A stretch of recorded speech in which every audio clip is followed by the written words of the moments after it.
The Radical. Fundamental principles of freedom, rational self-interest, and individual rights. This is the Yaron Brook Show. The Radical. Fundamental principles. All right, everybody, welcome. Welcome to Yaron Brook Show on this Friday night, the night after Thanksgiving. I hope everybody had a great Thanksgiving. I hope you ate a lot. I ate a ton. God, did I eat so much. It was great. We got some friends together. We went out to our favorite restaurant that serves a fantastic Thanksgiving dinner. The food just kept on coming, and it was amazing. So I hope you guys had a good time. Had an amazing Thanksgiving day, and hopefully looking forward to a good weekend coming up here, starting tomorrow. All right. So today we're back to some negative topics. Yep, maybe one positive. A bunch of negative topics, so that should get people interested. So I think we'll get more people today because negativity always sells. And in the meantime, don't forget, Catherine's here. Catherine Mendez, who is in charge of kind of going through the Super Chat. Don't forget to use the Super Chat to ask questions. $20 questions get priority. Priority both in speed, timing, and maybe even length of the answer. So please use the Super Chat question the Super Chat feature to support the Yaron Brook Show. You can also support it, of course, on Patreon, Subscribestar, yaronbrookshow.com/support, and locals. And so feel free to use it. Our normal goal is $600 a night. We've had kind of a slow month, so I'm hoping we can beat that. I'm hoping we can have the next 4 shows all this month just to reach my targets for the month for Super Chat.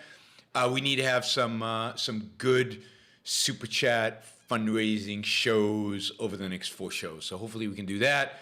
And with that, I'm going to leave you in Catherine's hands. She is going to encourage you and support you through the process. Remember, $20 questions or more, and of course, you can use a lot more in order to get us there faster, quicker. And maybe even go for 800 today. 800 would be good because 800 will get us a lot closer to where we need to be at the end of the month. Okay, let's see where. Oh yeah, well let's start with the new COVID variant. We've got a new COVID variant coming out of Africa, South Africa probably. They've already seen some patients and seen some. People who have COVID with this new variant in Belgium, I think in the UK, in Israel. They got 3 cases in Israel. All people who came from Africa, although the Belgium case might be somebody local, which means that it's already out of Africa and there's already community spread in Europe. Countries all over the world have put travel bans on Africa, no traveling to and from South Africa. No traveling to and from South Africa, and a wide band of countries around that. Most epidemiologists think that is nonsense. The virus is already out. That's just posturing. It's the same as the China ban, a travel ban by Trump in March of 2020. Didn't do much. None of these travel bans help. We live in an interconnected world. You cannot stop these viruses. They're not going to stop because of airplanes. And, this new variant is here. There's still some questions about, how transmittable is it? And, of course, how deadly is it? How dangerous is it? How bad is it? So we will see. Everybody in Israel, the 3 people in Israel who got it were all already vaccinated. So that's not a good sign. There's also real fear, that this virus, the vaccines won't work on this variant. And the reason is, I mean, there's a scientific reason for this. They looked at the genome of the virus, and what it looks like is that it is mutated in a lot of different. It's mutated a lot around the spike protein, and of course, it is the spike protein which the mRNA vaccines cause the human cells to actually produce, and that create the immune response. But if the spike protein is not the same spike protein, or there's significant differences between the spike protein that the mRNA vaccines cause the body to produce and the spike protein of the actual virus, my understanding is that you don't get as good of an immune response. That is, the immune response is not to the right thing, and that's what's causing a lot of angst among scientists. They're worried that there have been so many there's so many variations here that we could see something that is immune to our vaccines, at least the vaccines we have right now. The good news on that front is, I mean, and this is not just good news, it's amazing news, is that BioNTech said that they would have, they will know exactly what the issue is within 2 weeks, and they should have a workable vaccine to address this particular variant within 6 weeks, and that within, I think it was 90 days, they should be in full production of the vaccine that would deal with this variant, if that's necessary, assuming that's necessary. And part of the issue here is that now that they have the vaccine approved, the variations for the vaccine don't have to go through the same approval process. So they have to do a quick efficacy test to see if it actually works on the new variant, and then they can distribute it. So they don't have to get FDA approval every single time they go through these things. So I think that's fantastic news and testament to really the genius and the brilliance of these new type of vaccines, that they can be modified quickly, effectively go into production, and within 3 months we have completely new vaccines to treat a particular variant of the virus. So you get a booster for the particular variant. I think it makes sense to wait now with the booster and to see maybe the best booster to get would be a dose of the new vaccine when it comes out. That would be what I would do. That's what I plan to do, at least for now. I was not rushing to get the booster anyway, but now I'll wait and see what happens with this new variant. It's a little depressing, the whole thing, I have to admit. I've got a lot of travel plans. I'm scheduled to go to Europe in January. I'm traveling here in the United States. What this means is more travel bans, more restrictive entry into different countries, more variability, more uncertainty, more conflict, more difficulty. Just more challenges. This thing just needs to be over. I think the way to get this thing over is basically for the FDA to approve these new drugs that Merck and Pfizer have. If these drugs are approved, and if therefore anybody who goes to the hospital gets these drugs and recovers from them, then basically this becomes a non-event. It becomes a flu. It becomes inconvenient, but it does not become something that the world needs to be shut down for. But of course, the FDA is taking its time.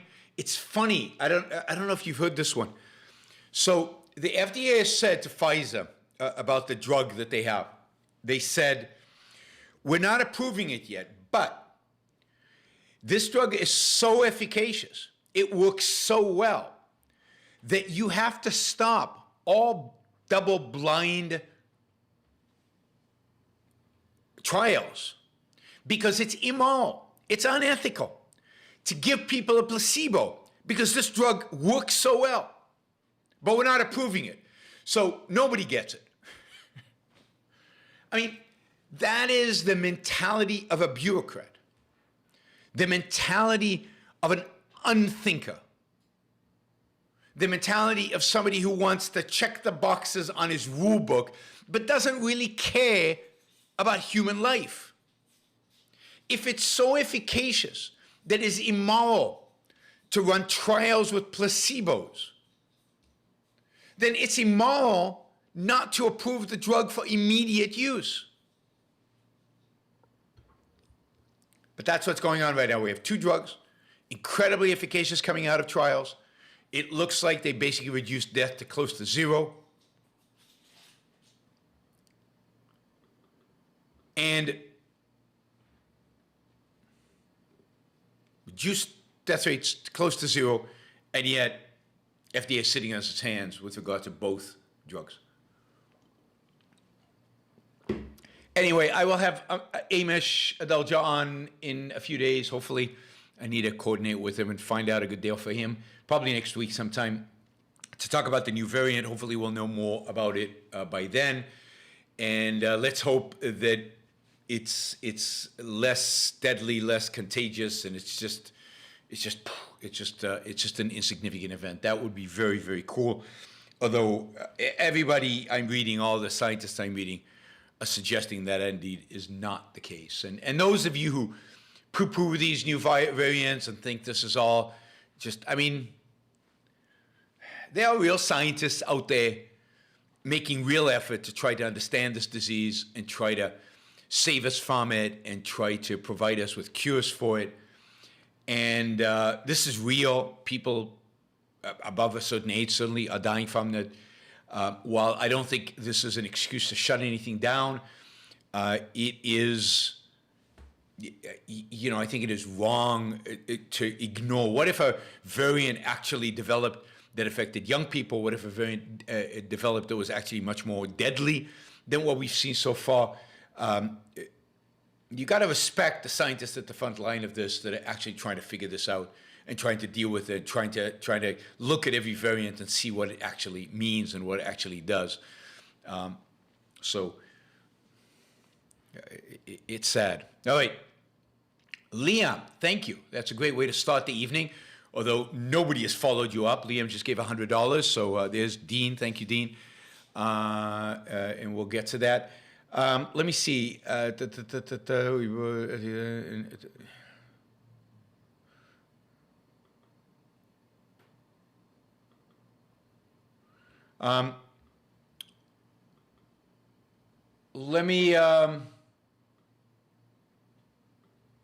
me get to that question, Liam, when I get to criminal law in the courts, which is we're going to talk about Rittenhouse. I don't want to talk about it now, but hopefully you're sticking around. But I will definitely get to the question. I just want to talk about it, when I talk about the whole issue and not kind of completely out of context now with COVID. Let me get through the Ivermectin first. I might change the order of the stuff and do that after Ivermectin, after I deal with the various COVID things.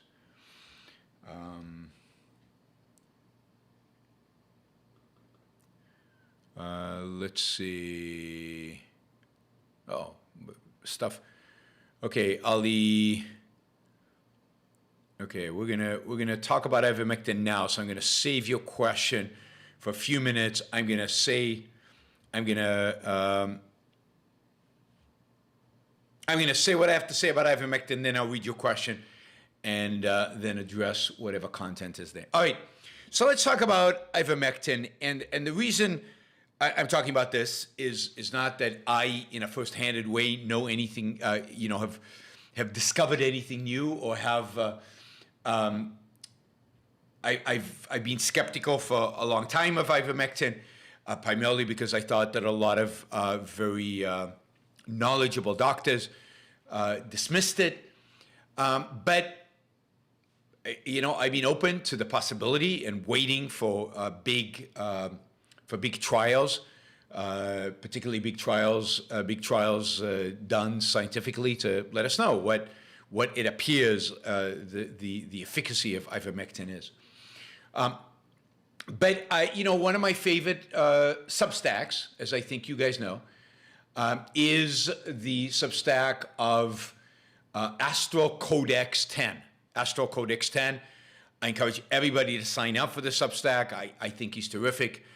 Don't always agree with him. He's definitely got certain leftist sentiments. He's definitely got what do you call it? He's a effective altruist. He's got all kinds of issues, but he's also very, very, very good, particularly when it comes to issues of statistics, particularly when it comes to analyzing in depth particular topics. And in this case, Astral Codex 10, who is Scott Alexander, and I'll just call him Scott Alexander, but the Substack, if you want to subscribe, and you should, is called Astral Codex 10.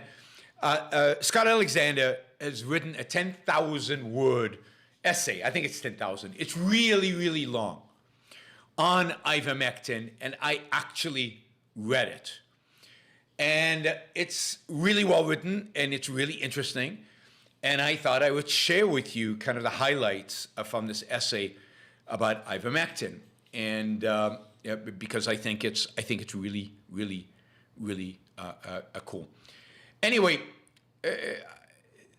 one of the issues with ivermectin is, I mean, you've probably heard about Brett Weinstein. You've heard about a lot of people who have become. You've heard of what's it? Joe Rogan took ivermectin, and a few others who have Tim Pool, I think, who have recently had COVID, have taken ivermectin. And there is a whole network of doctors that are prescribing this. The amount of prescribed ivermectins from 2020 to 2019 has grown, I don't know, 10x, 20x, 30x, something like that. So a lot of doctors are prescribing ivermectin. Ivermectin is a drug, anti-parasite. So it's a drug that kills parasites, worms, different parasites you have in the gut. It's a well-studied medication. It has very, very few side effects. It does have some very, very rarely nasty side effects. We can get into those if you're really interested. They're pretty gross side effects. This is a pretty gross phenomena, but if you're interested in gross phenomena, I'm happy to tell you about it. But ivermectin, is being suspected of having certain antiviral qualities. And as a consequence of that, there were a lot of studies early on in the pandemic, and have been since, about the efficacy of ivermectin. And you can go to a website. I'm not promoting this website, but it is a website, ivmmeta.com, which basically has a list of all the articles, all the studies that looked at ivermectin. Apollo, thank you for the support. Really appreciate it. Anyway, this is what Scott Alexander did. And it turns out a number of scientists have now done this. So Scott Alexander is not the only one. There have been now a number of physicians, doctors, scientists, statisticians who have done the same exercise. They've gone onto this website and they've taken a look at the list of all the COVID-19 early treatment studies, right? And this is what's amazing about Scott. So if you look at these studies, the overwhelming majority of these studies show a positive impact from taking ivermectin. I think there are 4 that show no results or negative results, and every other study, 20-something studies, that show a positive response to ivermectin. So that's pretty impressive. And some of the results are as presented in the study, very, very strong. Granted, not all the results are statistically significant. But, right? But there are issues with statistical significance. So we're not gonna say that something is illegitimate just because it's statistically insignificant. Although I could have never published a paper in a finance journal if my results were not statistically significant. All right, now what Scott Alexander does is he takes every single study, reads it, looks at the data. We're talking about over 30 studies, and actually writes several paragraphs explaining every study and what he thinks of it. And what he does is he basically starts excluding studies that are either frauds, where it's known that it's a fraud, people have already looked at it and discovered that it's a fraud, or he can see, looking at the data, that it's nonsensical, or where they've used just lousy econometrics, lousy statistical methodologies, or where the sample size is just too tiny to be representative. So he basically puts every one of these studies, and you can read it, so if you don't believe him, you can read it, through an analysis, a scientific, God forbid, a scientific statistical analysis of every one of these studies, trying to figure out which ones are legit and which ones are not. And he trims it back quite a lot, because the fact is that many of these studies are bogus, are just illegit. And illegit studies, some of them are out and out fraud, some of this is bad stats, some of them do things with statistics that just don't make any sense.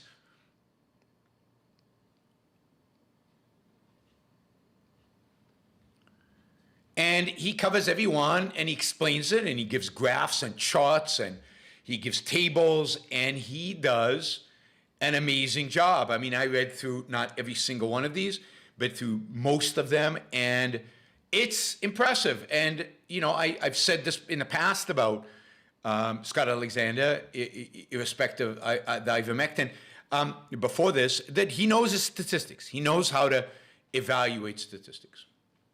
So in the end, if you remove all the fraud, all the methodologically unsound studies, he puts together a table, right? And by the way, other scientists have done the same thing. Gideon Milkowitz-Katz, who is another physician, and by the way, Scott Alexander is a psychiatrist, so he's a medically trained and has taken many, many classes in statistics. So one of his areas of expertise is like statistical analysis of these kind of things. These other doctors have also looked at it. They've made calls on the studies. They're not always the same as what Scott Alexander. They've accepted some, disapproved others, but generally there's kind of consensus around a certain number of studies that they think are good, right? So I think the final list of the studies, right, is about 11. 11 studies that they actually like, that they actually think are well done, right? There are lots of problems even there, probably, but, you know, 11 studies. They got rid of 18. So 18 were dropped because of statistical issues and because of fraud. I like this approach because it's rigorous, scientific, statistical, based on knowledge. There are lots of bad studies. Some of them are just down-out fraud. There's a massive replicability problem in the sciences that has been documented over the last 10 years, where scientists are producing studies that can't be replicated. And a lot of that has to do with the fact that it's, you know, statistics is hard.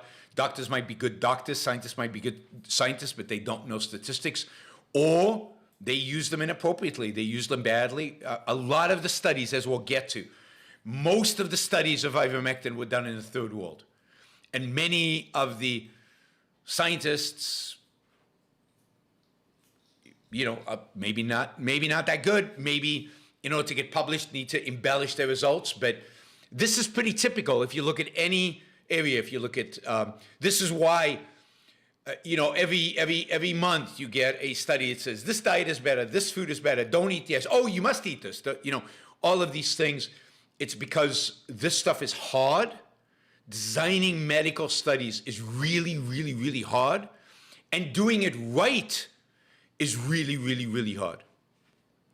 And too many studies, particularly in medicine, but in these, in the humanities generally, are just not well done. They're not well done. None of these studies were done in Japan, one of freedom. So I don't know where you've read about Japan, but none of these studies have been done in Japan. And I have not read anywhere that Japan is using ivermectin. Anyway, but we will get to the possibility of why Japan is using ivermectin. I think Adam noted this. I'll mention why, if Japan is using ivermectin, why I think it's likely they're using ivermectin. Anyway, we've got 11 studies. 11 studies, right? By the way, 2 of the 19 were eliminated for fraud. 1 of the 19 was eliminated for severe pre-registration violations, 10 for methodological problems, and 6 because the other scientist was suspicious of them. So they try to take the cleanest studies. Of the 11 cleanest studies, 8 show strong support for ivermectin. 8 show strong support for ivermectin in terms of negative outcomes, like death. Right? In particular, there was a study out of, I think it's Bangladesh, by Mahmoud, the scientist Mahmoud, which is a large study that was well done and that has significant statistical significance, and it's good. And these studies are showing significance. Now, a lot of these studies, other studies are small and so on, but creating a meta study, which is what you do with you have a lot of, is very difficult here. But look, the evidence, if we just stopped here, the evidence, looking at all this, particularly at this Mahmoud study, is that ivermectin works. This is what Scott Alexander writes. This is one of the toughest questions in medicine. It comes up again and again. You have some drug, you read some studies, again and again, more people are surviving or avoiding complications when they get the drug. It's a patent strong enough to commonsensical notice. But there isn't an undeniable, unbreachable fortress of evidence. The drug is really safe, doesn't have a lot of side effects. So do you give it to your patients? Do you take it yourself? He keeps going. This is where I think it gets interesting. This is interesting, and this is a thought experiment for each one of you. Here, this question is especially tough because if you say anything in favor of ivermectin, you will be cast out of civilization and thrown into the circle of social hell reserved for Klan members and the January 6th insurrectionists. All the health officials in the world will shout horse dewormer at you and compare you to Joseph Mengele. But good doctors aren't supposed to care about such things. Your only goal is to save your patient. Nothing else matters. I'm telling you that Mahmoud et al. Is a good study, and it got a p-value, this is statistical significance, 0.003, very strong, in favor of ivermectin. You can take the blue pill and stay a decent, respectable member of society, or you can take the horse dewormer pill and see where you end up. Now, this is why I like Scott Alexander, because he lays that out. He lays it out. But then he goes on to explain why indeed you shouldn't be taking ivermectin. Because one of the things that is unique, remember, what is ivermectin for? Ivermectin is for parasites, primarily worms, all kinds of worms, threadworms, hookworms, blood flukes, liver flukes, all kinds of these disgusting things. If you look at where the studies are done, the studies are all done in countries like India, Bangladesh, Malaysia, Colombia. India, Bangladesh, Malaysia, Colombia, what is common to all of those countries? What is common to all of those countries is they have some of the highest rates in the world of parasites. In almost all these countries,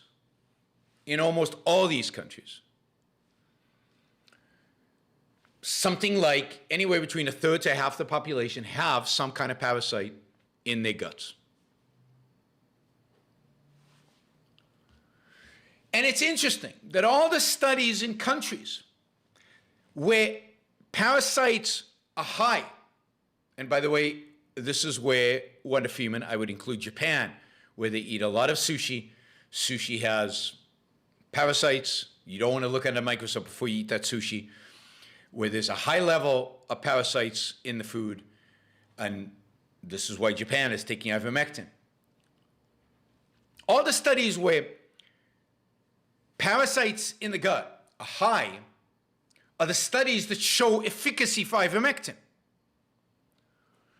All the studies in which ivermectin, only 3 granted, does not show positive support are studies in countries that are low in ivermectin. This is being now confirmed by a number of scientists, including University of Minnesota, a doctor by the name of Dr. Bitterman, David Bulwar, who's also a professor of medicine. So there have been a number of now physicians that have looked at this. And this looks like there's overwhelming evidence that what is actually going on is that if you have a parasite, there are all kinds of ways in which that can inhibit your ability to cope with COVID. One of the main ways in which COVID is treated, particularly among those who get into hospital, right? And this is about severe outcomes. So these are people who go into hospital, is by giving people, by giving the patients like a cortisol, what do you call it? A steroid, a kind of a steroid. This is the most effective treatment against COVID in severe cases. And what does the steroid do to worms and parasites? It encourages their growth. So it is likely that if you give corticosteroid to patients with parasites, their immune system will blow up. It won't do what it's supposed to do, which is suppress the immune system, because what it'll do is it cause all these worms to grow out of control. And you will actually die from this combination of worms and COVID. But if you give ivermectin, kill the worms, and then give them corticosteroids, the corticosteroids will work. By the way, today or yesterday, the Economist magazine published this as a main article. So this is I can document after Scott Alexander actually wrote this.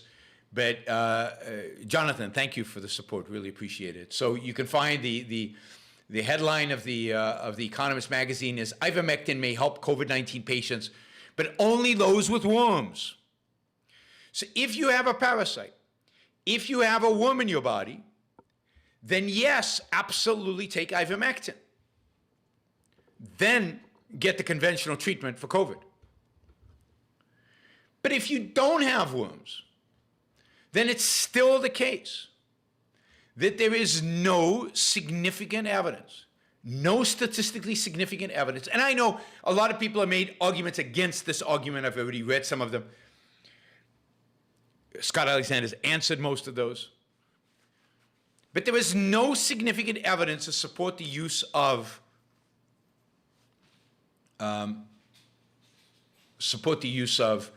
ivermectin.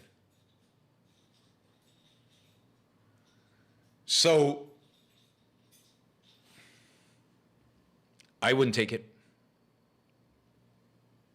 Now, doctors are still prescribing it, and doctors have not done this analysis, and doctors have not read this article, and doctors have not looked at this stuff because this is new.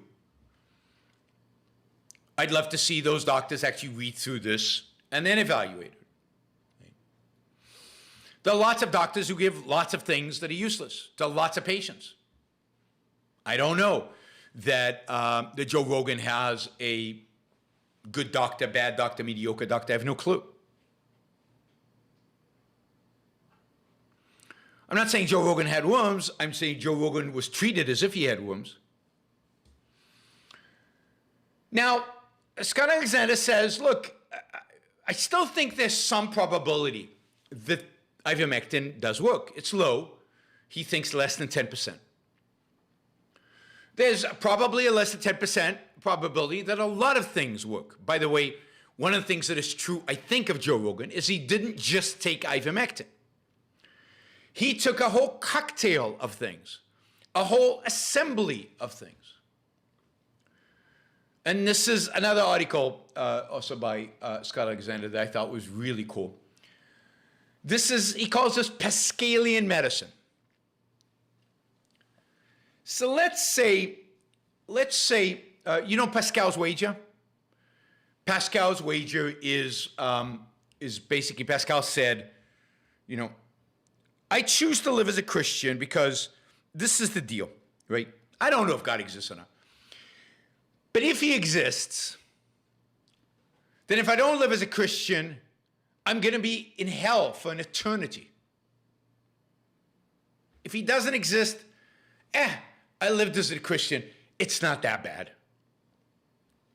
So if the consequences are truly horrific, spending eternity in hell, then it's not a bad idea to take low probability events seriously.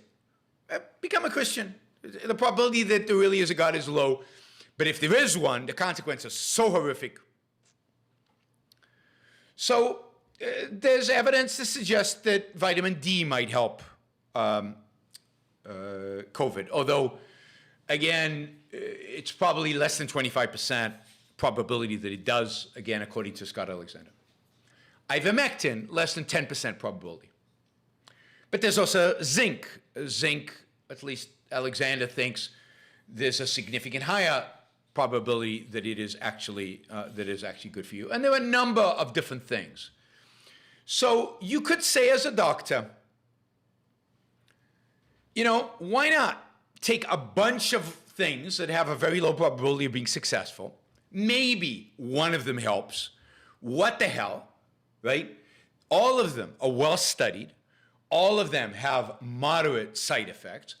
All of them are not going to do anything bad to you. So what's the downside of taking them in order to prevent some really, really, really bad outcome? So you could take a bunch of these. I mean, make sure that they really are no side effects and they really are safe. And you could do that. But that seems like a bizarre methodology. I mean, you could do that for everything. You could do that to prevent cancer. Take 25 different supplements, 50 different supplements. Indeed, Scott talks about the fact that,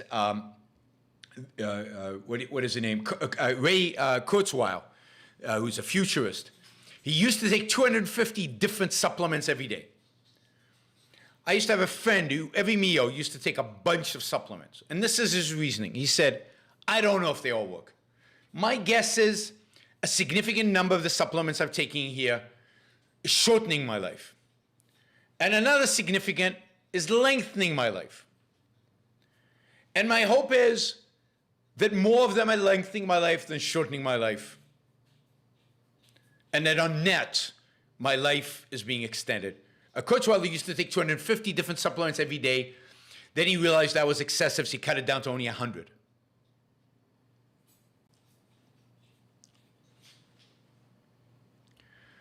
I don't know. There was one medication that Scott Alexander, through his analysis, actually thinks shows promise in terms of COVID, and that was, let me see.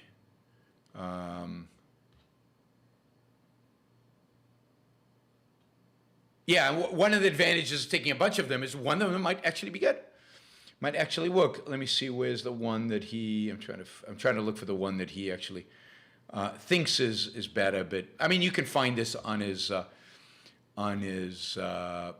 blog post. So you could take a cocktail and see, and I guess that's what Joe Rogan did. It's low risk, probably very low return, right? And probably a little silly, particularly when you consider that you can't live your life that way. For every disease, there might be 5 things that reduce the probability a little bit, but there's millions of diseases. You could take them all as a preventive.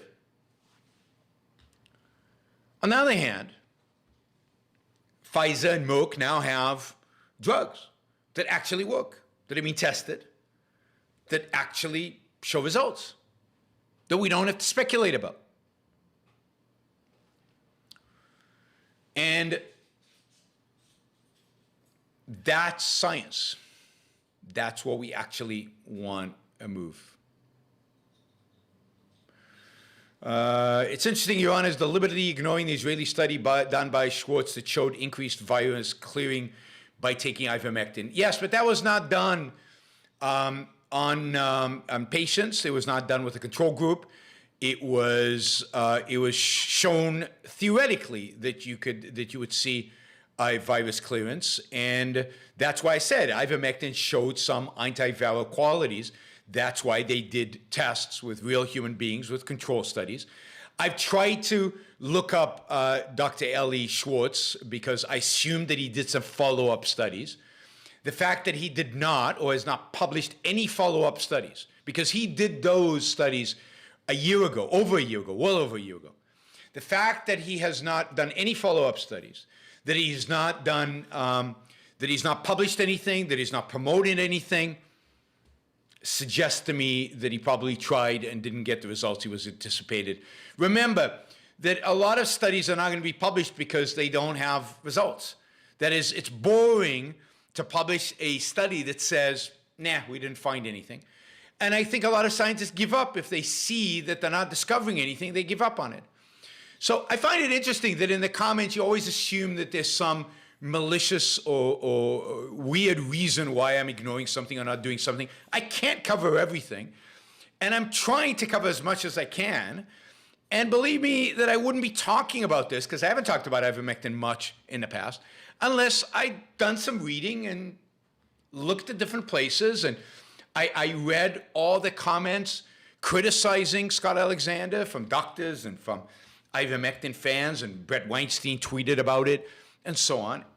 I'm convinced Scott Alexander's analysis is right. It is consistent with what I've seen.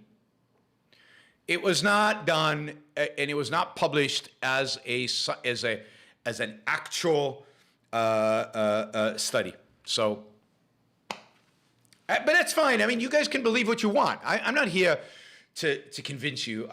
The main reason I did this because I think it's cool. I think this idea of the worms is cool. I also think that this is really interesting that there are people out there who actually go systematically and look at studies and do the work. I wish journalists did this. And actually, one of the things that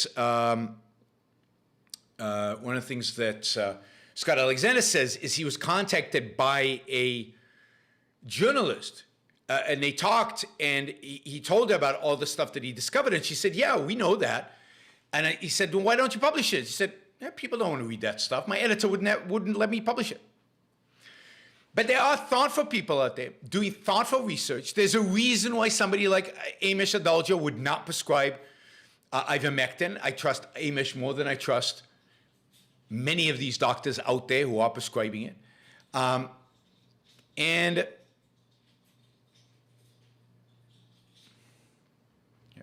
anyway, I encourage you guys to look at this, study it.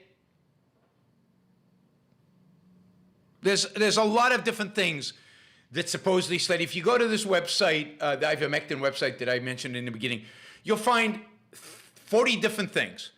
And the problem is that, again, unless you do the analysis and go through every one of those studies, you should be skeptical about these kind of things. And there's a reason why, quote, the so-called evil establishment of scientists, doctors, private scientists, private doctors, researchers don't go for this. It's because they actually do the work. They're not hacks.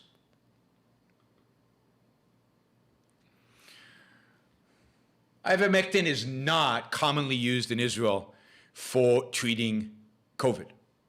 And if this doctor in Israel did this research and it was so successful on thousands of people, why are other doctors in Israel not prescribing this? Why is this not common practice in Israel? Why is it not all over the place?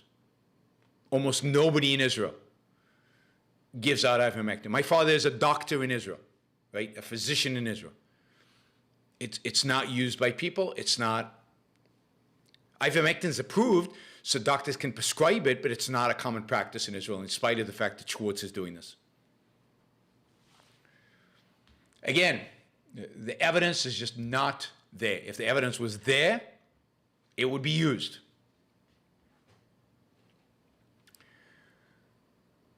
All right, Liam has another question.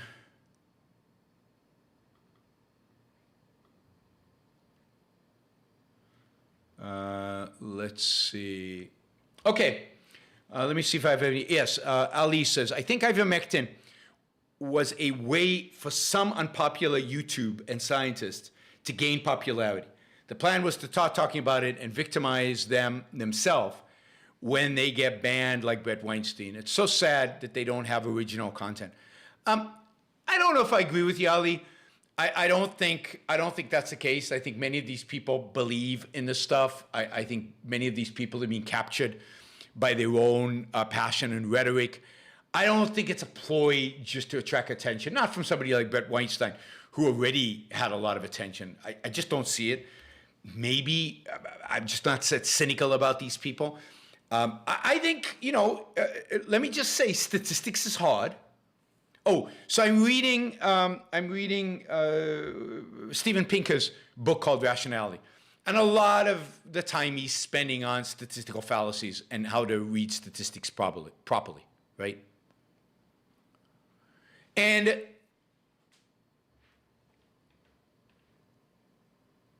the statistics is hard. It's not intuitive. People use it super irresponsibly. Okay? Super irresponsibly. And they manipulate it, they pervert it, they distort it. Mostly they do it out of ignorance. 90% of statistical lies are ignorant, out of ignorance.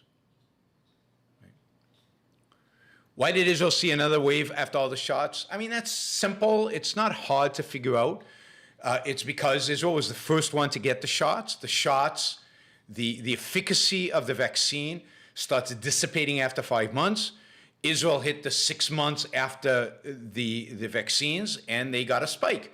They started giving the boosters, and the spike went away. And you saw a significant reduction in cases. I was there while it was happening. My parents got the booster shot while I was in Israel a few months ago.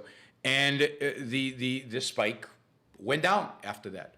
At the same time, in spite of the fact that the vaccine's efficaciousness was reduced, deaths and emergency room hospitalizations declined significantly in spite of the increase in cases. So the vaccines are incredibly good, unbelievably good at dealing with the mortality issue and dealing with the risk of going to intensive care. So you still are going to get, some people are still going to get, particularly if you had the vaccine 6 months or more ago, but the likelihood you're going to die from it, the likelihood that you're going to go to the emergency room from it has declined significantly, even for people in their 80s. So it's not that hard, right? It's not that hard. It didn't go down in, you guys are just misinformed about COVID. It's amazing to me how much misinformation there is about COVID. COVID turned out not to be as seasonal as people expected it. There was, if you remember, a big spike in COVID in the United States, in the southern states in the summer, even though it was hot. There was a big spike in Texas. I was in Texas in late August, and there's a huge spike in COVID in Texas. And that was summer. So COVID doesn't behave in the seasonal manner like the flu does. I wish it did. I thought it would. But it's not misinformation for the leftists turning down debate.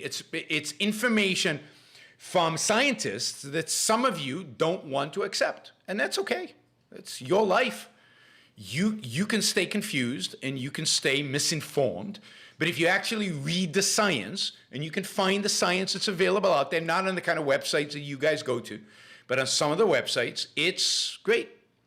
Natural immunity is great. Natural immunity plus vaccines is off the charts great. My wife has unbelievable levels of antibodies in her blood right now because she both had COVID and she got the vaccines. And she doesn't need a booster, for sure. It's amazing to me how many people who take themselves seriously think they know stuff about COVID and how ill-informed they really are about it. It's and you can see it here and read it in our chat every time it comes up. It's just wrong. And as I said, I've admitted to being wrong on the lab leak hypothesis, probably wrong. We still don't have it finally. But somebody asked if Pink is good in statistics. Yeah, Pink is good at statistics, at least in theory. I don't think he always applies it consistently. I've caught him at a few things where he messes up a little bit. But yeah, very few people are good at statistics. We can do some stat puzzles one of these shows. We'll take some stat puzzles from Pinka, and we'll see how good you guys do. How good you guys do. All right, let's see.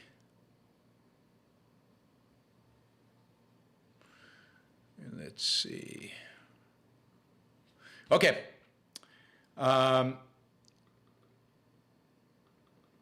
Let's take criminal law in the courts, and then I'll answer Liam's first question, and then after that, I'll answer Liam's second question.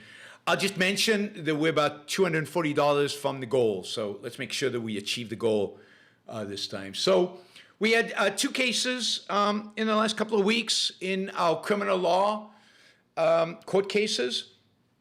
This is my positive point for the day, for the show.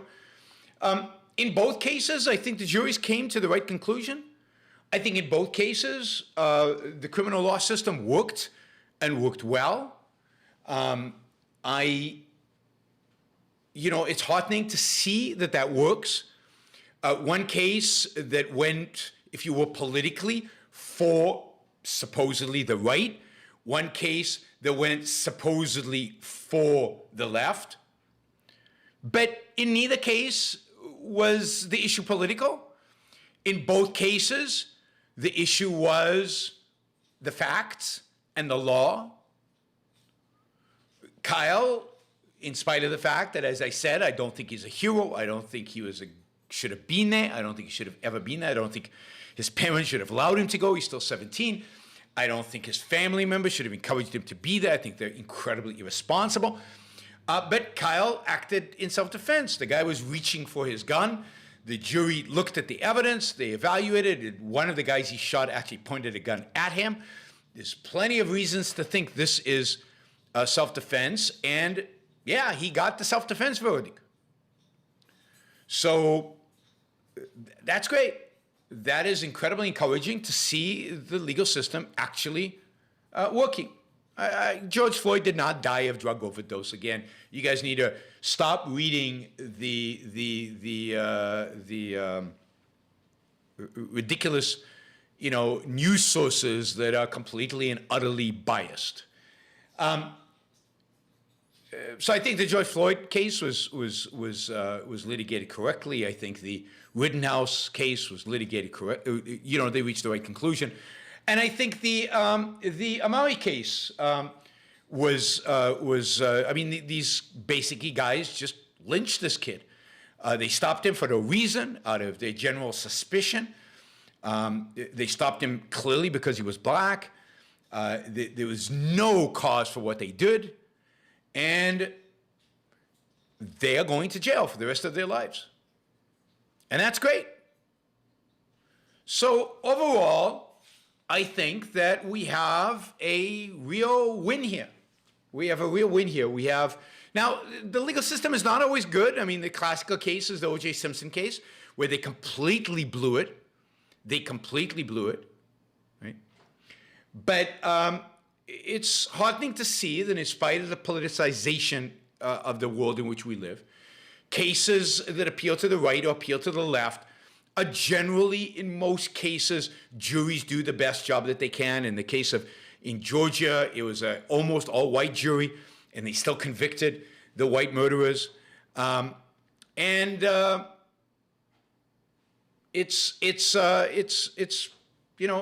really is heartening, right, to see that. So you guys don't follow. I mean, somebody's accusing me of not following anything. No, the difference between you and me is I actually read. I actually read multiple sources. I look at the evidence. I look at both sides, God forbid. I look at, you just look at one side. You look at the same talking heads telling you the same things over and over again. They have a political agenda. They don't care about the truth. They don't care about reality. They don't care about what actually happened. All they care about is that he did not die of a drug overdose. That is not a fact. That was not discovered in the autopsy. Again, read the autopsy. Look at the expert testimonies from both sides. Yes, there was expert testimony on behalf of the defense that said that, but there was also expert testimony that completely rejected that on the other side. But you're not going to listen to that. You're not going to read that. You're not going to pay any attention to that because it doesn't affirm your political convictions. You're not interested in the truth. You're not interested in facts. And I'm talking to a small minority of you out there. What you're interested in is supporting your beliefs and supporting the beliefs of those in the media who you happen to listen to. All right, Liam says, I think the prosecutor in the Rittenhouse case should be brought up on ethics charges. An attorney's job is to be a truth seeker. This was a political prosecution by a leftist DA. The judge should have dismissed this case. It should have never been brought before a jury. I don't think that's right, Liam. First of all, there are a lot of cases that where the prosecutor doesn't win. And where once you look at the case, you say, why was this ever brought up? Prosecutors have a particular perspective. Somebody was shot here. People were shot here. There was, I think, enough reasonable doubt about, at least about whether this was. Now, it could be the prosecutor was not very good. It certainly looked like that from his cross-examinations. I mean, he was terrible. The questions he asked his own witnesses, I mean, he basically set this up. But we have in the United States, we do not have a system. And this is, Leonard Peikoff years ago said that he was against the jury system of the U.S. Because in the criminal system that we have in the U.S., it is an adversarial relationship. The role of the prosecutor is not to find the truth, and the role of the defense attorney is not to discover the truth. Each one has a role. One is to prosecute and to spin everything in a way to make you look guilty. And the defense attorney's obligation is to spin everything and do anything in his power to make you look innocent. The French system, which does not have an adversarial perspective, in the French system, the prosecutor works with the judge, and they are truth seekers. Their job is not to prosecute, and the job is not to defend. The job is to discover the truth. And as, again, as Dr. Peikoff said, he had come to the conclusion that the right the right, that was a better system. That our system, our adversarial system, was not an ideal system for truth discovery. Who then seeks the truth? The jury. The jury's job is to determine what the truth is, factually the truth. The judge's job is to make sure that what is done is within the context of the law. So he is the expert on the law, both procedurally and in terms of what the charges are. The charges legitimate or they're not legitimate. And the judge clearly here, I mean, the judge was pretty political. I mean, he made quite a few political statements. So I think if he could have thrown it out legitimately, he would have thrown it out legitimately. I just don't think there was enough there to throw the case out. Let's see, do we have... Oh, I don't think I completed the thought on Japan. Because the Japanese eat a lot of sushi, maybe I did. They get worms, and then ivermectin kills the worms, and then they respond better to the medication that treats their COVID. All right. Let us see where we are here. Oh, Troy. Thank you, Troy. The Thanksgiving show. Thanks. I'm glad you enjoyed it. I guess I should call the Rules for Life number 11. So Troy just came in and got us way over the top in terms of our, or maybe to the top, because 500 Australian dollars is 300 and something US. So it puts us very, very close to where we need to be in terms of the goal that we have. So thank you, Troy. Yeah, Troy likes the positive shows. Troy likes the life-affirming shows. And he always shows his support and appreciation for those shows very generously. So thank you, Troy. All right, where were we? There was another Rittenhouse question.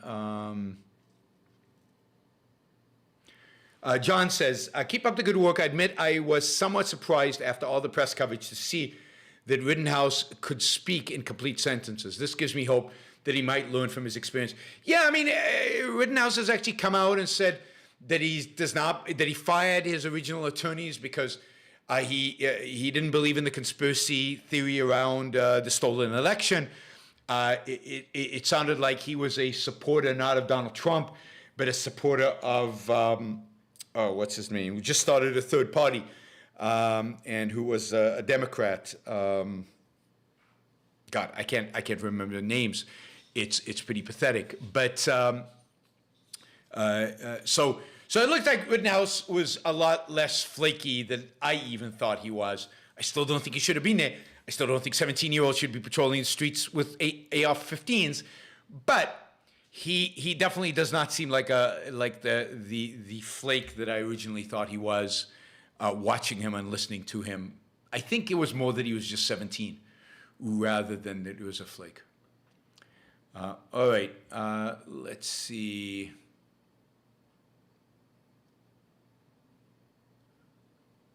Okay, Liam had another question. He says, there are a lot of high IQ, hardworking leftists in big cities. Yes, they are. But I believe this is out of a duty to oppose the rational this is out of duty as opposed to rational self-interest and striving for happiness. Many leftist parents are narcissistic and status-oriented materialists. Look, I think very, very few people in the world are rationally self-interested and strive for happiness. Rationally, thoughtfully. I think it's the tiniest of minorities. Of the 8 billion people on planet Earth, I think the number of people who are rationally self-interested is, I don't know, 10,000, 100,000. It's not many. It's not many. I think there are a lot of high IQ, hardworking leftists in big cities because I think that leftists, and I know you guys will hate me for saying this, but I think they're leftists because they think science is on their side. To a large extent, I blame Republicans who don't believe in evolution for that. They also take what they've studied seriously because they're more intellectual. And what they've studied, what they've been taught, is that altruism is the standard of morality, the standard of ethics. That we should all be altruistic, and they take that seriously. They take that seriously, at least to the extent that they want to virtue signal their altruism, even if they don't quite understand what that would entail and what's involved, and they don't really want to sacrifice themselves. But they act that way because they think that's the right way to act. But look, there clearly is a big difference in productivity between blue states and red states. Blue states are more productive. The cities, those big cities with high IQ, hardworking leftists, they're high IQ and they're hardworking, they're productive. And you're right, many of them are narcissistic, many of them are status-oriented, many of them are collectivists, are second-handed when it comes to their social values, when it comes to their philosophy. They might be high IQ in programming or in finance or something like that, but they're not high IQ, and this is why I don't like IQ. But they're not very intelligent when it comes to philosophy or when it comes to ethics or when it comes to morality or anything like that. But again, I don't think there are very many conservatives who are rationally self-interested. I don't think there are many. And I don't think they strive for happiness. I mean, I am debating in 2 weeks, a conservative, on conservatism versus individualism. Basically, he's acknowledging that conservatism is collectivist. And collectivism is anti-rational self-interest and anti-happiness. So, it's not rational self-interest versus the world. There are all kinds of variations of what's happening in the world. The left has its irrational variations among those high IQ, hardworking people in the cities. And the right has its irrational variations. Unfortunately, they're all collectivists and they're all altruists. Even if they're not explicitly, they are implicitly. They take ideas seriously, and this is where the ideas take them. Whoops. All right, I think Catherine has raised the goal for tonight, given Troy has got you guys off the hook, to $800. So we're still a little short of that. So there's about $150, $170, $160, let's say, dollars. He has $160 left to get to the $800. That'd be great if we could get there. It'll put less pressure on the next few shows to reach our goal. But yeah, if you guys keep at this pace of Super Chat questions, particularly if you can make them $20 questions like Super Kill just did, that would be great. The debate, by the way, in 2 weeks is with Yoram Chazoni, who is a leader of the National Conservative Movement, who ran the conference that just happened. You know, I'm looking forward to that debate. It should be a lot of fun. I know Yoram Chazoni. We've had coffee in the past. He's claimed to be an Ayn Rand fan, so it should be an interesting debate. Superkill says, I view Rittenhouse for what he overcame. He survived a lynch mob, was forced to shoot 3 people doing it, and beat a corrupt DA in an unfair trial where there was no way the jury couldn't be biased by media slander thoughts. Yeah, I mean, I really hope he learned from that and he's grown from that. It sounds like he has. He has said after the trial, to all you people who think he's a hero, he said after the trial that if he had to do it again, he wouldn't have gone, which I think is the right choice. He shouldn't have gone. I think he did survive. Good for him.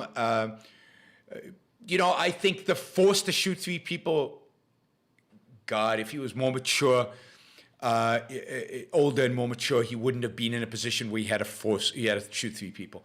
As I've said, he shouldn't have been there. Being there put him in a position where his immaturity got him in a position where he shot 3 people. It was completely unnecessary to be in that position.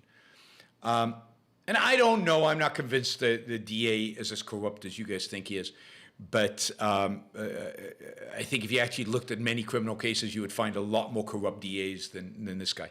But I don't know. I mean, Rittenhouse, yes, he overcame all this. Good for him. It sounds like He's thoughtful now. It sounds like he is he's thinking about his future. He wants to go to Arizona State. He's considering changing his name. While he went and got his photo taken with Trump, he clearly articulated the case against Trump, at least with regard to the election fraud and with regard to who he supported in the election. So, I give the kid a lot of credit based on all of that. He has definitely impressed me more afterwards than from what I had seen before. Let's see. Do we have any other $20 questions? Dean has one. Oh, wait. Hey, Yaron, did you hear about Professor David Card getting a Nobel Prize for his work in economics? Some of his studies found employment increasing after the minimum wage was raised. Any thoughts? It seems to contradict what I've heard you say and people like Thomas Sowell. Yes, I mean, I didn't notice that David Card got the Nobel Prize. It's too bad that he did. That study has been refuted over and over and over again in a sense that he didn't control for the right things. It's too small of a study, too small of an area. The rise in minimum wage was too small to really count that much. A lot of problems with that study that I'm sure were not discussed. So I don't, the overwhelming, let me be very clear, the overwhelming empirical evidence with regard to minimum wage is that when minimum wage is raised, unemployment increases, all else held constant. And that is overwhelmingly true. And it's too bad that that Card got the Nobel Prize, because if that's the basis on which he got it, he certainly does not deserve it. Does not at all. All right.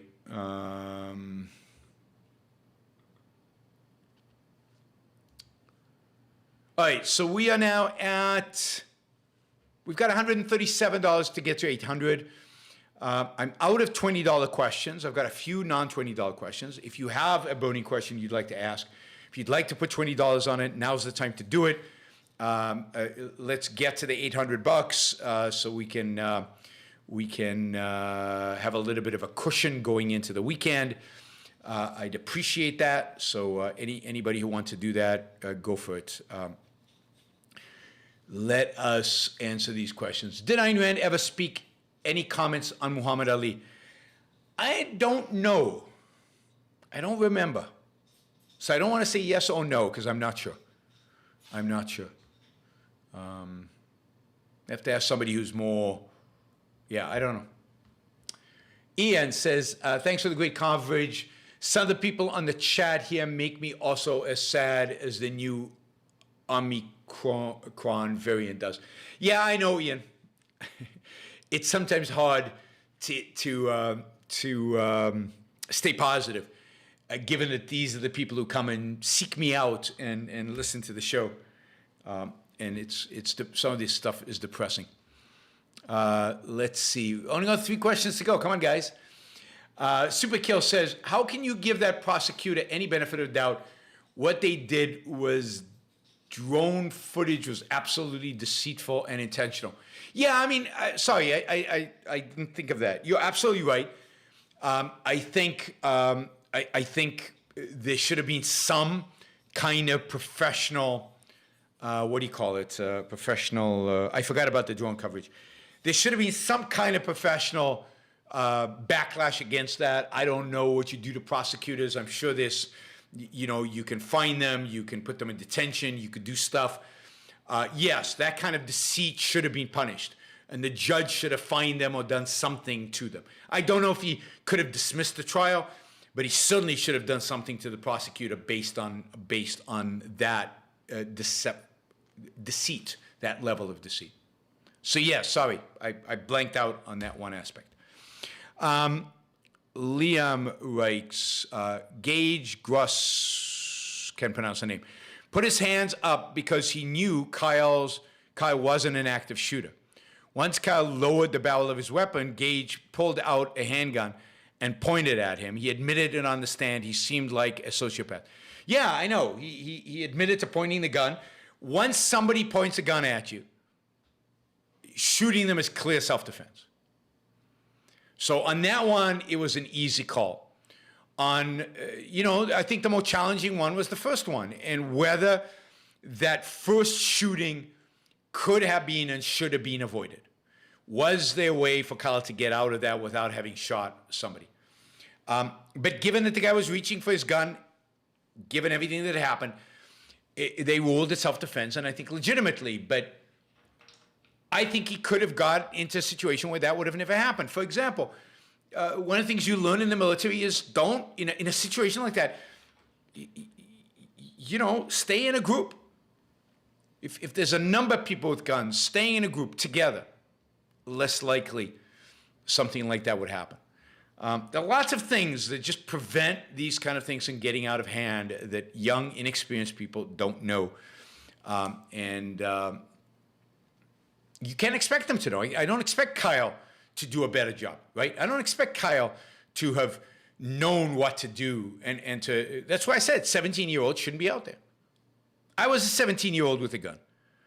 I had more training than Kyle, and I wasn't with an AR-15. I was with a one shot at a time rifle, and I had more training. And I bet you I was 5 years more mature than Kyle was.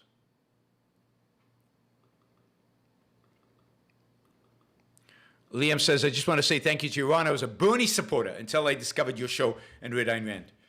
Thank you, Liam. Really appreciate that. It makes my day to know that that we got you out of the Bernie camp. One less on that evil side. That's great. James asks, what are your thoughts on Colorado, Idaho, and Utah? Each state has grown quickly and does not seem to be slowing down. Colorado was once right-leaning. Do you think Utah and Idaho will flip to blue? Unlikely, I think, for Utah, given how strong the Mormons are there and how Republican the Mormons tend to be for whatever reason. So I think Utah is pretty safe as a red state politically, I think primarily because of religion and because of the Mormons. I don't think the Mormons will go Democratic because the Democrats are anti-religion. I know the AR-15 is a semi-automatic. Believe me, I had massive training on the AR-15. I could dismantle the AR-15 in 3 minutes and put it back together in 3 minutes, blindfolded.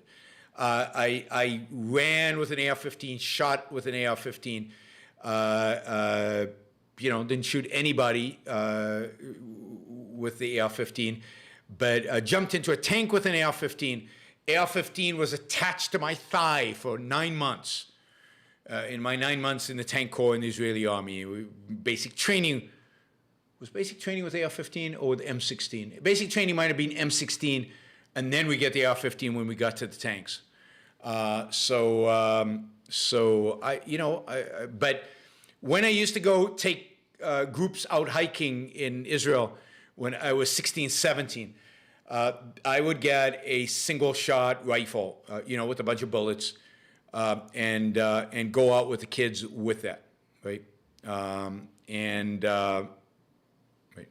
It's not one shot at a time. You guys don't know what what a regular rifle is, where you literally load a bullet at a time. It's not a semi-automatic way. As you continuously you press one shot, you press again another shot. With a single bolt, you actually have to reload. They didn't give us a cartridge. There was no cartridge. So it was a World War II rifle they sent us out with when I would go hiking. Yeah, a bolt action type thing, exactly. Yeah, I meant a bolt action type thing. That's what I did when I was 16, 17. When I would go hiking, we would get bolt action rifles and semi-automatic. I know really well how a semi-automatic weapon shoots. My suspicion is that I've shot more semi-automatic weapons than you guys have, and in more scary circumstances than you guys have. But that's because I was in the military and you weren't. But that's most of you weren't anyway. All right, my thoughts on Colorado. I love Colorado. Colorado is a great state. Colorado has gone Democratic, but the Democrats in Colorado. Oh wow, Paul, that's fantastic. Thank you. I really appreciate that. That puts us well over our target and helps for the month. That's great. Thank you. Oh, and we got a bunch of others. So Colorado, in spite of the Democratic, like the governor of Colorado has said that he would like to abolish the income tax, the state income tax. He won't because the state legislature won't let him. But Democrats in Colorado are more friendly. They're very socially liberal on economic issues. They're less horrible, right? Colorado, if you remember, was the first state or one of the first states to legalize marijuana, so that's a good thing. That's a step in the right direction. Idaho is mixed. I mean, Idaho, I think, will stay red, although a lot of Californians are moving to Idaho. Idaho also has a very, very kind of spooky, kind of neo-Nazi, white supremacist in the backcountry, large numbers. It's known as the place where that's where they go out and hang out in the mountains in Idaho. Not a place I would want to live, but beautiful country. And what's a city in Idaho? I've been to the major city in Idaho, been up in the mountains as well. But I don't know the demographics in Idaho. I know a lot of Californians are moving there, but I don't know how much danger there is, and it's swinging towards Democrat. But there are a lot of, I don't know, unsavory people in Idaho that would cause me to think twice before moving there. Okay, James, thank you. In terms of COVID, why do you think some jobs were classified as essential and other jobs not? Is it right for the federal government to dictate the type of jobs that are essential for each state? Why were states not able to decide? Well, I don't think states should be able to decide either. I don't think there is such a thing as essential job. Essential job for whom? I don't think the government has any business deciding essential jobs, not essential jobs for anybody. Not at the state level, not at the local level, not at the federal level. I don't believe in violating individual rights at any level of government. I'm not a federalist in the sense that it's okay to violate rights on a state level, just not on the federal level. No, it's absolutely wrong to violate rights. Any level of government. Government cannot, should not, nobody should violate rights. Boise is the big city in Idaho. That's where all the Californians are moving to. So it's not an issue of the size of government. It's an issue of the government should have no business making these kind of decisions. It's central planning par excellence. It's them intervening in our lives in a way that is wrong, that is a way that is evil. They should have never had lockdowns. They should have never shut down businesses. They should have never told some businesses to stay open and some to close. It's none of their goddamn business. Government has no role, even during a pandemic, in getting into the business of business. And I was always against the lockdowns. You know, again, hypothetically, you can imagine a very short-term lockdown. Terrorists or a virus killing a lot of people, hospitals completely overrun, and a very short-term lockdown. But very short-term, very localized, very isolated. And over quickly. But not in this case. There was no justification for a lockdown. I mean, maybe because of the incompetence of government, New York had a lockdown for a short period of time. But that's because government was so incompetent to begin with in dealing with this crisis. I've already talked ad nauseum about how pathetic, incompetent they were that caused this crisis to be much worse than it needed to be. Dave says, Yaron is America's finest life coach. Thanks, Dave. I don't know any other podcast where questions could be asked on just about any topic where original and extremely helpful answers are provided so consistently. Thank you. I mean, people might not agree with everything I say. That would be bizarre if you agreed with everything I said right off the bat, right?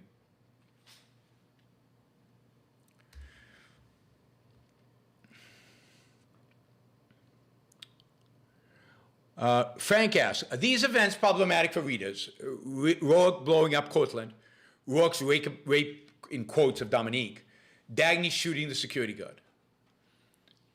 They're not a problem for me, they're a problem for readers. Readers find it difficult, but that's because we live in a weird, lame, soft, pathetic world.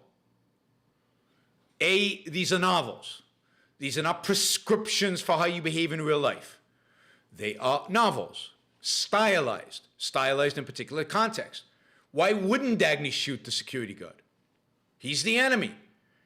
He's part of the team holding her lover hostage. Of course you shoot him. I mean, why is that even a question? Why would anybody question that? Either you're an egoist or you're not an egoist. Egoist means you fight for your values. Somebody stands in the way of your values, violently stand in the way of your values, you shoot them. Rourke blowing up Cortland. Yes, Cortland was stolen property. Now, in real life, he'd sue and he'd go to court and it would go that way. This was supposed to dramatize. So he blows it up to dramatize the point. Stolen property. It's not yours. You can't do what you want with my stuff. And Rourke's rape of Dominique is rape, as I can't remember who said it, by engraved invitation. Maybe it was Ayn Rand who said it. It was to dramatize the sexual tension. Dramatize. Not a recipe for having sex, not a recipe for what you should do on your next date, but a dramatization of masculinity, femininity, a dramatization of passion, a dramatization of the fact that Dominique is repressed, denies her values, denies her passions, denies what she really wants. Rourke is the opposite. He knows exactly what he wants. He's completely connected with his emotions. He's completely integrated as a person. And it's dramatizing all those things. Again, not a recipe for James, if I missed your $5 question, I apologize, but let me see if I can find it. I might not be able to find it. You might have to quickly ask it in the, you don't have to ask it in the super chat. You can just ask it in the regular chat and I'll answer it. So, yeah, I mean, I don't think any of those are problematic, but they are problematic because of the culture we live in. All right, guys. I hope you subscribe to Scott Alexander's Substack, Astral Codex 10. I think you'll learn a lot. I hope you learned something from the show today. Maybe not what you expected to learn. Be very wary of what you know and what you don't know. Be very wary of anybody who uses statistics. Make sure they know what they're talking about. Make sure you know what you're talking about. And don't think everything in the world is bad. Oh, I didn't talk about statues. I'll talk about statues next time. We'll skip the statues. I'll talk about that next time. You want me to talk about statues now? All right, I'll talk about statues. And that'll give James an opportunity to ask his question, and you guys an opportunity to add. Ooh, James D has been saying you skipped my $5 questions over and over again. All right, he's getting there. Okay, so statues. I mean, you all saw the horror of the statue of Jefferson being pulled down in New York. But one of the things that this is the left out of control. This is the insanity. This is the inability of people to think. This is the inability of people to conceptualize, to understand what's important and what's unimportant, what is essential and what is not essential. But it was not surprising, because we know this of the left. We know that the left, at the end of the day, hates Thomas Jefferson. But what shocked me was some of the comments to my horror at the fact that Thomas Jefferson's statue was torn down. People said, but Yaron, you support the taking down of Confederate statues. What's the difference? This is people on our side, supposedly. And that just infuriates me. That people cannot tell the difference between people who are defending slavery, fighting for slavery, leading an army to defend slavery, leaving the Union for slavery,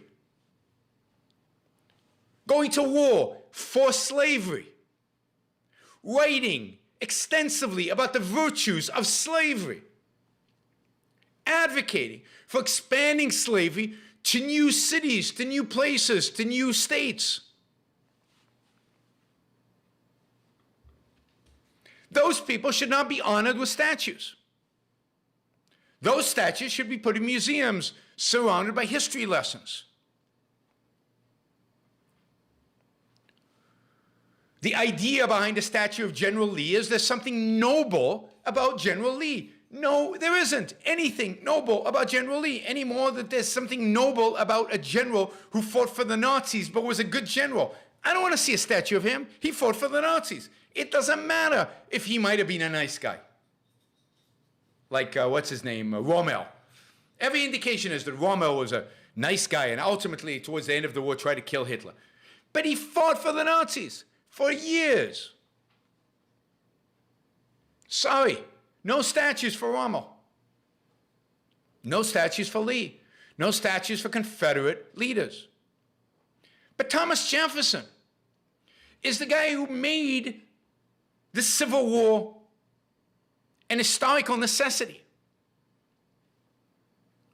Thomas Jefferson, who coined the idea that we're all created equal, put it in the Declaration of Independence of this country. By doing that, set in motion, inevitably, a civil war. A man, flawed as he was, he should have not had slaves. Flawed as he was, a man who intellectually, to a large extent, was responsible or contributed immensely to the creation of this country, to the building of it, with all its virtues. A man who was responsible for the Constitution, or he wasn't at the convention, but intellectually supported it. An important third president of the United States. And an intellectual leader of the spirit of the United States. And to reject the U.S. and everything the U.S. stood for and everything the U.S. meant and everything the founding documents meant because of slavery is historical ignorance, immorality, stupidity. Thomas Jefferson is a hero, flawed as he is. He is a hero. And absolutely there should be statues to Thomas Jefferson. James asked, my question was about the future of work. Basically, a lot of banks want workers to return, and other big corporations. Do you think remote work will continue to grow and in-person shrink? I think this is really interesting because I think a lot of workers here are making a lot of errors regarding this. Yeah, I judge. Scott says, do you judge each person with a statue? Yeah, I judge. If somebody is basically somebody worthy of a statue or not. And if somebody's not worthy of a statue, put it in some garden or something, but don't put it in a public space where I have to celebrate a bad guy. So here's the thing. There's a lot of pressure right now for workers not to return to work coming from the workers, primarily young workers. And I think this is a massive mistake. I think it's young workers who should want to go back to the office. I think it's young workers who benefit the most from going back to the office. Indeed, Jeff, thank you. Wow. That's terrific. Over $1,000 today. Thank you, Jeff. Because young workers have the most to benefit from the mentorship of older workers, from socializing with their colleagues, from getting to know older workers who could give them recommendations, raises, promotions. Indeed, I think it's the more experienced workers that should have every incentive and should be allowed and encouraged to stay home. They don't need to come in the office. We know who they are. They know how to work. They get their job done. And if they're better at home than in the office, then good for them. But I think the challenge is for young people. I think for young people, it's a mistake to stay away from the office. I think there are huge benefits to the interaction that happens at work that I think a whole now group of young employees are not getting. and I think that is sad. Now, there's a lot of commuting going on, which is a waste of time. So yes, so maybe the situation is different in San Francisco, and the situation is different than the situation in New York, where you can walk to work. So commuting sucks. I agree with that. But again, get some experience, suck it up, and commute. Get some experience, and then work from home. But get a few years of experience before you start working from home is my advice. I think your work life will be a lot better. All right. Thank you, guys. This has been amazing. Thanks for all the support. Thanks for the good, positive interaction and some negative interaction. That's good, too. And I will see you all tomorrow. We'll do a show tomorrow. We'll do a show Sunday. So we're going to have 4 shows in a row here. I'll try and do some more positive shows. We saw that at least Troy appreciates those. Hopefully some of you do too. If you do, then please share the shows. Those of you who were not here live and would like to support the show, you can do so by cheering, I think, in YouTube. You can also do so with a monthly contribution on yaronbrookshow.com/support. You can also do it on Patreon, Subscribestar, and Locals. James G has another question. What do you think about states double taxing people because they are remote workers, especially in California, New York, and Illinois? I think it's evil. It's horrific. It's ridiculous. Who knows what the consequence of that are going to ultimately be? I wonder if it's constitutional. So we'll see how this works through the courts. But it's not right. It's not right. All right. Jeff, thank you. Really appreciate that. Yes, Frank, your question was answered. And cool. I'll see you all tomorrow. I'm not sure exactly what time tomorrow. Either like 3 o'clock in the afternoon or 8 o'clock in the evening. But I'm looking forward to seeing you.